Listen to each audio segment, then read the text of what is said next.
नमस्कार दोस्तों, ओम नमः शिवाय। कैसे हैं आप, ये बताने के लिए कमेंट्स बॉक्स में हर हर महादेव जरूर लिख दीजिएगा। तो दोस्तों, बासौड़ा यानी शीतला अष्टमी 2025 में कब है? शीतला अष्टमी और सप्तमी का त्यौहार जो है वो कब मनाया जाएगा? तो सप्तमी जो है वो 21 तारीख को पड़ रही है और जो अष्टमी तिथि है वो आपका 22 को पड़ रहा है। तो कुछ लोग जो है शीतला अष्टमी का त्यौहार 21 तारीख को मनाते हैं और कुछ लोग 22 को मनाते हैं। कुछ लोग शीतला सप्तमी मनाते हैं, कुछ लोग शीतला अष्टमी मनाते हैं। तो शीतला अष्टमी का त्यौहार इस सनातन धर्म में जो है इसको बहुत ही जो है महत्वपूर्ण माना गया। यह त्यौहार बड़े ही धूमधाम से शीतला अष्टमी का त्यौहार महिलाएं मनाती हैं। तो जो है इसकी जो पूजा होती है वो हमें सूर्योदय से पहले सुबह सुबह इसकी पूजा हमें करनी चाहिए। तो मैं आगे बताऊंगी कि आपको इसमें कौन कौन सी चीज़ लेनी है, पूजा करने के लिए क्या क्या सामग्री की ज़रूरत है और आपको जो है पूजा कैसे करनी है, कब करनी है और कौन सी तिथि कब प्रारंभ हो रही है, कब समाप्त हो रही है। तो संपूर्ण जानकारी हम इस वीडियो में जानेंगे। जैसा कि देखिए, कुछ गलतियां भी हम शीतला अष्टमी के व्रत में कर देते हैं। तो पूज्य पंडित प्रदीप मिश्रा जी ने अपनी कथा में बताया था कि जो है शीतला अष्टमी के दिन जो है वो ठंडे भोजन का प्रयोग किया जाता है। ठंडा भोजन यानी बासी, जो हम जैसे मान लीजिए अगर हम 22 तारीख को अष्टमी तिथि को पूजा कर रहे हैं, अष्टमी तिथि को शीतला अष्टमी का व्रत रख रहे हैं, तो हम 21 तारीख को जो है भोजन बनाकर रख लेंगे। और मान लीजिए अगर आप शीतला सप्तमी की पूजा कर रहे हैं तो आप 20 तारीख को भोजन बनाकर रख लेंगे। मतलब भोजन आपको एक दिन पहले बनाना है और ठंडे भोजन का प्रयोग करना है और ठंडे जो है जल का प्रयोग करना है। इस पूजा में आपको ठंडे जल का प्रयोग करना चाहिए। जहाँ तक हो सके मिट्टी के पात्र का प्रयोग करना चाहिए। जैसे मिट्टी के बर्तन में आप भोग लगाइए, मिट्टी के बर्तन में जो है माता के लिए आप पानी भर के रखिए।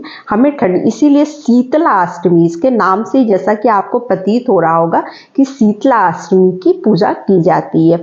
तो हमें हर चीज ठंडा रखना चाहिए। तो पंडित जी ने अपनी कथा में बताया था कि बहुत लोग ऐसी गलतियां कर जाते हैं कि जैसे सब कुछ तो ठंडा रखते हैं और माता के सामने गर्म दीपक जला देते हैं। तो ये काम आप बिल्कुल ना करिएगा। हमें गर्म चीजों का, गर्म तासीर वाली चीजों का प्रयोग नहीं करना है। दीपक, धूप, दीप ये सब हमें बिल्कुल भी नहीं जलाना है। अगर आप मान लीजिए दीपक ले जाना चाहते हैं तो आप मिट्टी का दीपक ले जाइए, लेकिन उसको प्रज्वलित मत करिएगा, या तो फिर आप कहीं दूर रख दीजिएगा। ठंडी चीजों का प्रयोग करना, यही गलती करते हैं कि शीतला अष्टमी की पूजा तो करने जाते हैं, सब चीज ठंडी ले लेते हैं और उसके बाद में क्या करते हैं, वहां पर हम दीपक और धूप दीप जलाकर आरती करने लगते हैं। तो ये गलत है, ये हमें नहीं करना चाहिए। इसके बाद जब हमारी संतान या परिवार पर कोई भी मुसीबत आती है तो हम ये कहते हैं कि माता रानी हमसे क्या गलती हो गई। तो माता रानी का इसमें कोई वो नहीं होता है, ये हमारी गलती होती है कि शीतला अष्टमी के दिन हर चीज शीतल होना चाहिए और सूर्योदय के समय ही हमें इसकी पूजा करनी चाहिए। तो अब चलिए आगे जानते हैं कि अगर मान लीजिए, अब वैसे तो हमें शीतला अष्टमी की पूजा शीतला माता के मंदिर में जाकर करनी चाहिए। सुबह सवेरे स्नान वगैरह करके आप थाली सजाकर जो है माता के मंदिर में पहुंच जाइए, वहीं पर आपको पूजा अर्चना करनी चाहिए। लेकिन अगर मान लीजिए आपके घर के आसपास शीतला माता का मंदिर नहीं है तो आप अपने घर में जो है शीतला माता के स्वरूप की फोटो लगा लीजिए। सुबह सवेरे नहाकर चौकी पर एक पीला कपड़ा बिछा लीजिए, माता के लिए एक पीली चुंदरी ले लीजिएगा। और बहुत लोग होते हैं जो इसको बासौड़े के नाम से भी जाना जाता है, और बहुत मतलब बासौड़ा बोलते हैं, बसियौरा बोलते हैं, शीतला अष्टमी बोलते हैं, मतलब कई नामों से अलग अलग राज्यों में इसको जाना जाता है। तो आपके राज्य में क्या कहा जाता है आप मुझे कमेंट सेक्शन में जरूर बताइएगा। तो हम सुबह सवेरे स्नान करके चौकी लगाकर माता की प्रतिमा रख लेंगे और शीतल पानी से ही जो है जल से हम माता की पूजा अर्चना करेंगे। तो एक हम मिट्टी का कलश ले लेंगे, उस कलश में पानी भर लेंगे और उसी से हम माता की पूजा करेंगे। और बासी भोजन, जो ठंडा भोजन, शीतल भोजन का हम भोग लगाएंगे। इसमें जो सबसे ज़रूरी चीज़ होती है वो दही और चावल, इसका हमें ज़रूर भोग लगाना चाहिए। इसके अलावा आप जो भी बनाते हैं, जैसे पूड़ी है, पुआ है, गुलगुला है, मीठी चीज़ें ज़रूर होना चाहिए, गुड़ है, बतासे हैं, आप जो कुछ भी भोग लगाना चाहते हैं उसका आप भोग ज़रूर लगाइएगा। और हमें क्या करना, बहुत लोग होते हैं जो बड़कुल्ले की माला होली में चढ़ाई जाती है वो भी चढ़ाते हैं, तो आप अपने यहाँ का नियम देख लीजिएगा। वैसे फूल माला हमें चढ़ाना चाहिए माता को, बाकी जो है हमें पूजन अर्चन करना चाहिए। दीपक हम अगर ले भी गए हैं तो दीपक को हमें प्रज्वलित नहीं करना है, क्योंकि ये शीतला माता की पूजा है। मैं बार बार ये कह रही हूँ कि दीपक आपको वहाँ नहीं जलाना है, ना धूप दीप जलाना है। पंडित जी ने बार बार अपनी कथा में बताया कि ये गलती हमें नहीं करना, क्योंकि इस पूजा को करने से हमारे संतान से संबंधित कोई भी समस्या होती है तो उसके लिए ये पूजा हम करते हैं, और रोगों की मुक्ति के लिए ये पूजा की जाती है। बाकी अपने परिवार में कोई भी परेशानी है तो उसके लिए हम इस पूजा को करते हैं। साथ में हमें नीम की डाली रख लेनी चाहिए पूजा के समय, पूजा में। और इसके अलावा हम जो है उस दिन माता को सिंदूर, रोली, गरम तासीर वाली चीज़ें माता को हम नहीं चढ़ाते हैं। तो हम क्या चढ़ाएंगे, हल्दी का तिलक माता को करेंगे। हल्दी का ही तिलक किया जाता है, तो आप हल्दी से जो है माता का तिलक करिएगा।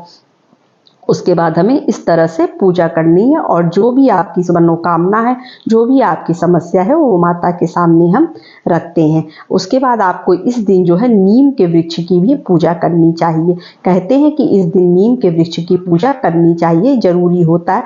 तो अगर आप क्या होता है तो आप करिएगा, वरना आप शीतला माता की ही सिर्फ पूजा करिएगा। तो नीम के वृक्ष की पूजा हम कैसे करेंगे, वहाँ पर भी हम दीपक जो भी चीज़ ठंडी रखेंगे, और दीपक जो है लेकर जो जाएंगे, अगर आप मिट्टी का दीपक लेकर जा रहे हैं तो उसमें घी और बाती लगा लेंगे, लेकिन उसको प्रज्वलित नहीं करेंगे, बस ऐसे दीपक वहां पर रख देंगे। और अगर आटे का दीपक आप बना कर ले जा रहे हैं तो बहुत अच्छा, तो वो भी आप प्रज्वलित नहीं करिएगा, ऐसे वहां पर रख दीजिएगा और हाथ जोड़कर माता से प्रार्थना करिएगा। तो इस तरह से जो है हम इसकी पूजा करते हैं। माता को हम श्रृंगार से संबंधित सामान चढ़ाएंगे। माता को 16 श्रृंगार का सामान चढ़ाना चाहिए, लेकिन आपके पास जो भी है आप वो चढ़ा सकते हैं। कोई ज़रूरी नहीं है कि आप 16 श्रृंगार का ही सामान चढ़ाएं, जो आपके पास है, जो आपका सामर्थ्य है आप उस हिसाब से चढ़ा दीजिएगा। और दक्षिणा आप जरूर रखिएगा। कहते हैं कि दक्षिणा रखने से ये होता है कि जो भी पूजा में हमारी कमी रह गई है हमसे, वो जो है वो पूर्ण हो जाती है। तो चलिए अब जानते हैं कि सप्तमी तिथि कब प्रारंभ हो रही है, कब समाप्त हो रही है, और अष्टमी तिथि कब प्रारंभ हो रही है और कब समाप्त हो रही है। सप्तमी तिथि प्रारंभ हो रही है 21 मार्च को 2:46 से। सप्तमी तिथि समाप्त हो रही है 22 मार्च सुबह 4:23 पे। अष्टमी तिथि जो प्रारंभ हो रही है वो 22 मार्च को सुबह 4:24 पर, और 23 मार्च को सुबह समाप्त हो रही है ये 5:23 तक। तो ये है इसकी टाइमिंग, और आप जो है शीतला सप्तमी की कथा जरूर उस दिन सुने। तो बस यही छोटी सी वीडियो थी, छोटी सी जानकारी थी। अगर आप हमारी आवाज़ पहली बार सुन रहे हैं तो चैनल को लाइक सब्सक्राइब जरूर करिएगा। तो नमस्ते फ्रेंड्स, ओम नमः शिवाय।